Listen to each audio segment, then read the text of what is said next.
একসময় নিত্যপণ্য কিনতে এক বাজার থেকে অন্য বাজার ঘুরতে হলেও এখন সে চিত্র অনেকটাই পাল্টেছে। মাছ, মাংস, কাঁচা বাজার থেকে শুরু করে প্রসাধনী, দৈনন্দিন প্রয়োজনীয় সব পণ্য মিলছে একই ছাদের নিচে। তাই দিন দিন বাড়ছে সুপার শপের চাহিদা। গত 10 বছর আগের কথা চিন্তা করলেও বরিশালের সুপার শপগুলোতে নগরবাসীর আগ্রহ তেমন একটা দেখা যেত না। তবে দিন বাড়ার সাথে সাথে মানুষের আগ্রহ বাড়ছে এসব সুপার শপ থেকে কেনাকাটার, যার ফলে দিন দিন বেড়ে চলছে সুপার শপের সংখ্যাও।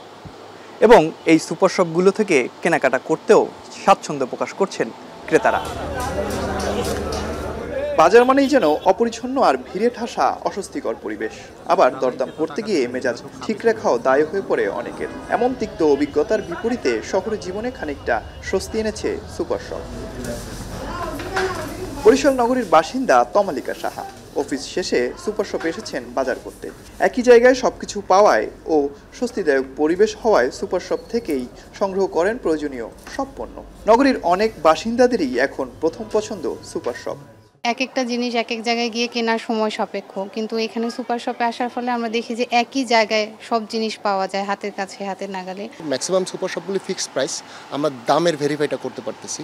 আমাদের বাজারে দৌড়দৌড়ি করা লাগতেছে না, এই দোকান ওই দোকান এটা লাগতেছে না। বাইরে থেকে নিলে আমরা ওরকম অথেন্টিক প্রোডাক্ট পাবো কিনা, বা সেম টাকা দিয়ে নিলেও কি আমরা অথেন্টিক প্রোডাক্টগুলো পাই না, আর এখান থেকে নিলে আমরা অথেন্টিক প্রোডাক্টগুলো পাই। এই ভরসার কারণে আমাদের এই সুপার শপে আসা। মুদি মালামাল সহ যেখানে মনে তেল, ডাল, নিত্য প্রয়োজনীয় প্যাকেট দেখা যায় হাফ কিলো, সেটা আমরা প্যাকেট পাচ্ছি, যেটা বাজারে গেলে আমাদের ঠোঙ্গা মেপে নিয়ে আসতে হয়।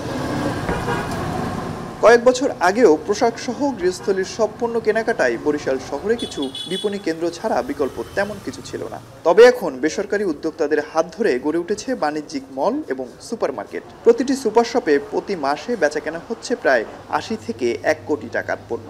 সব মিলিয়ে এই অঙ্ক দাঁড়িয়েছে প্রায় 25 কোটি টাকা।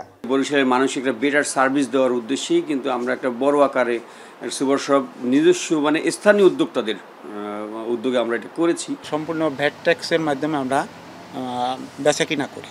যে ভ্যাট ট্যাক্সের মাধ্যমে আমাদের মেশিনের মাধ্যমে আমাদের বিল পেপারটা বের হয়, অটোমেটিক্যালি আপনারা ভ্যাটটা সরকারি জমা হয়ে যায়।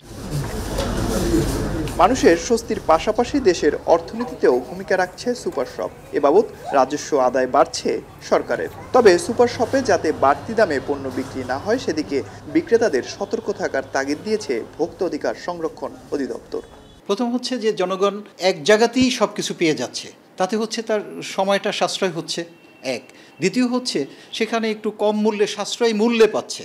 2, 3 নম্বর হচ্ছে এই সুপার শপগুলোতে আমি বলি একটা জেন্ডার মার্কেটিং বা জেন্ডার শপিংয়ের, জেন্ডার ফ্রেন্ডলি শপিংয়ের একটা কাঠামো সেখানে রয়েছে। রাস্তার পাশ ধারের দোকান, বন্য ছোট মুদি দোকানের থেকে সুপার শপে কিন্তু প্রোডাক্টগুলো একটু কোয়ালিটি বেশি হয়, কারণ সেখানে কিন্তু তারা একটু ভালো মানের পণ্যটা রাখার চেষ্টা করে।